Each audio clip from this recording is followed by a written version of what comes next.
Qu'est-ce qui est apparu en premier? L'espace ou le temps? La forme ou le sens?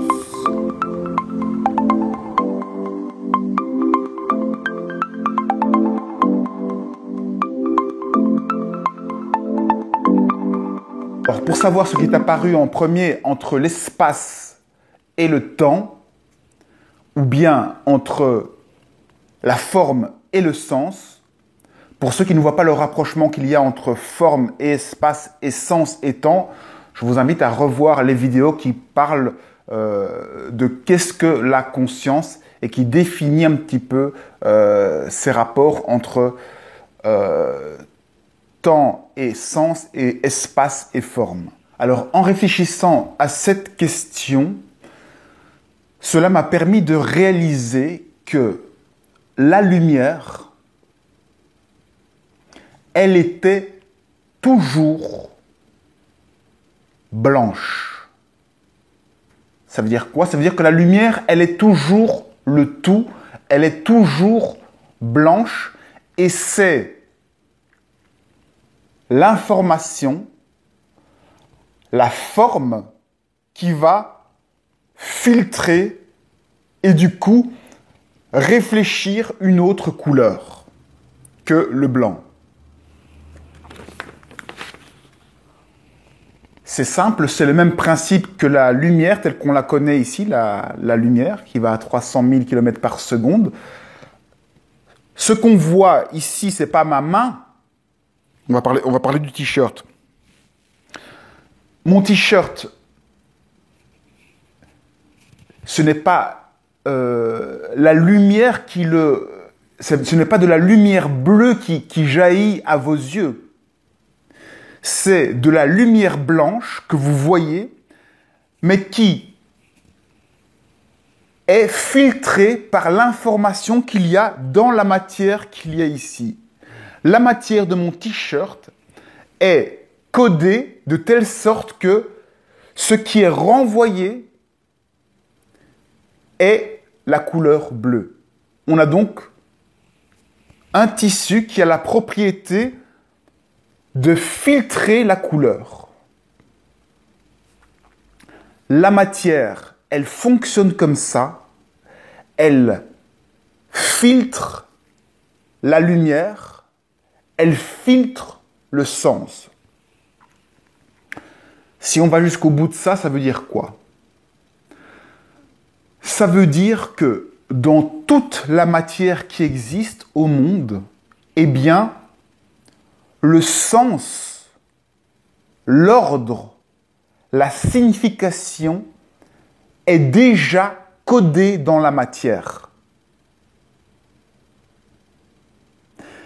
Mais on ne peut comprendre le sens que grâce à la lumière blanche qui va,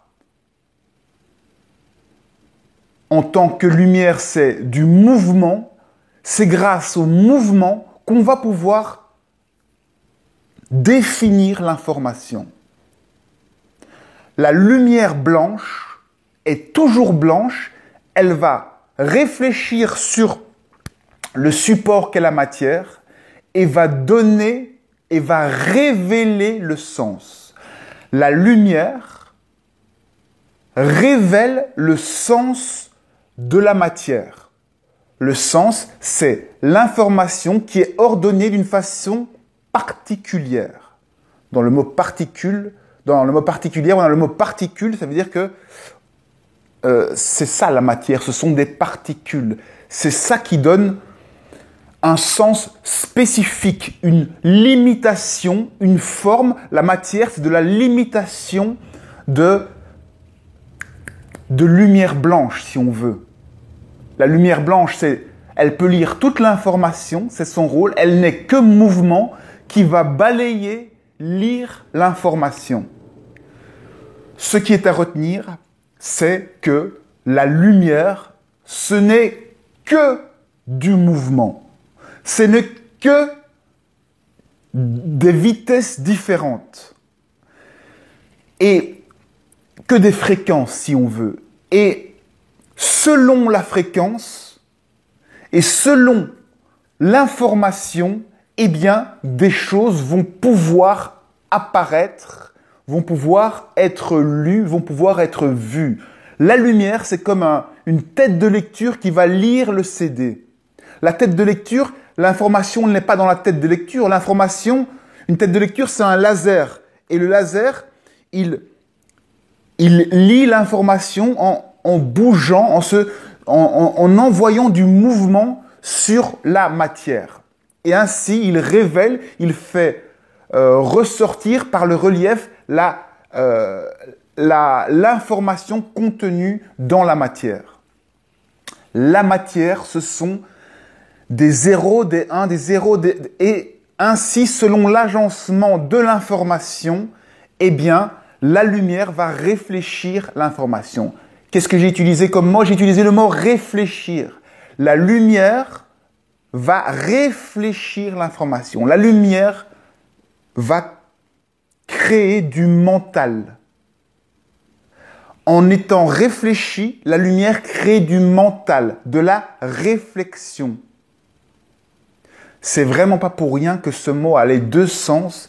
C'est parce que en spiritualité, réfléchir, penser, avoir des pensées, avoir un ego, c'est simplement refléter la lumière. C'est refléter Dieu, mais une partie de Dieu. La partie de Dieu que vous êtes, que vous voyez. Tout ce que votre mental voit, c'est la réflexion de la source de Dieu. Et c'est une partie de la lumière, c'est une fraction de la lumière, c'est une forme de la lumière.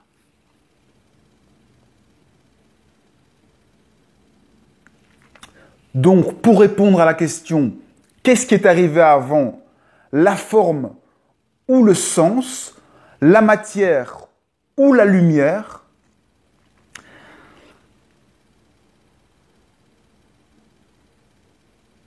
Eh bien, l'un ne peut pas exister si l'autre ne l'éclaire pas. Et l'un est l'autre. La lumière, toute la lumière, correspond à toute la matière. Mais la matière, n'étant qu'une petite partie, va réfléchir une partie de la lumière. C'est l'objectif, c'est le sens même de la matière, c'est de ne montrer qu'une partie de la lumière. Sinon, on ne verrait rien. Sinon, la lumière serait le tout, elle serait tout le temps blanche. Du coup, la matière permet enfin de révéler cette lumière blanche qui est le tout.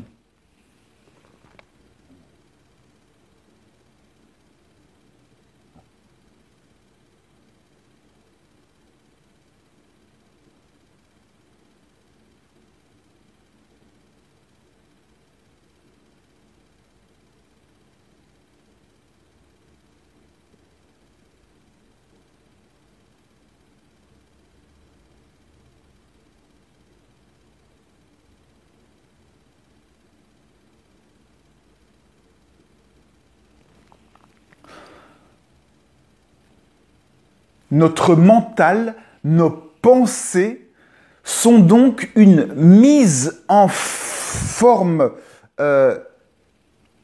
psychique, psychologique de ce qu'est la lumière.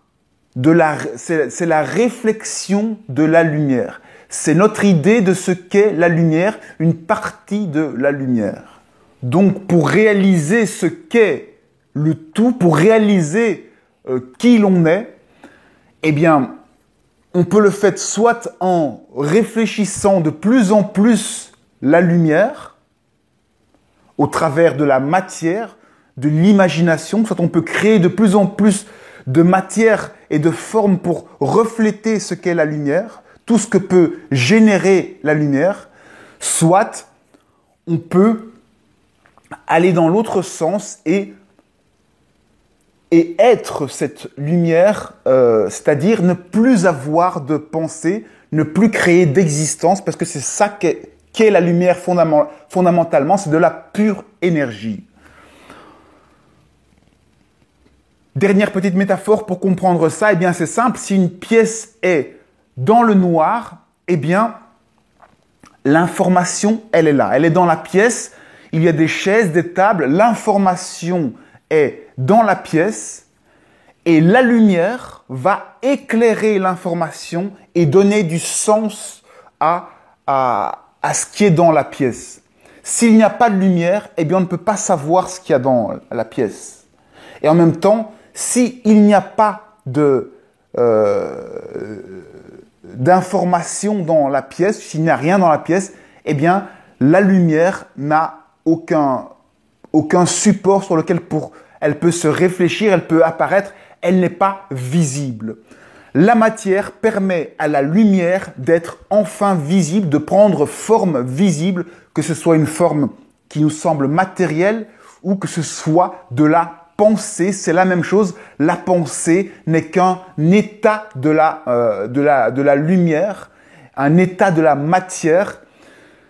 La pensée est une réflexion, une fraction de la lumière du tout.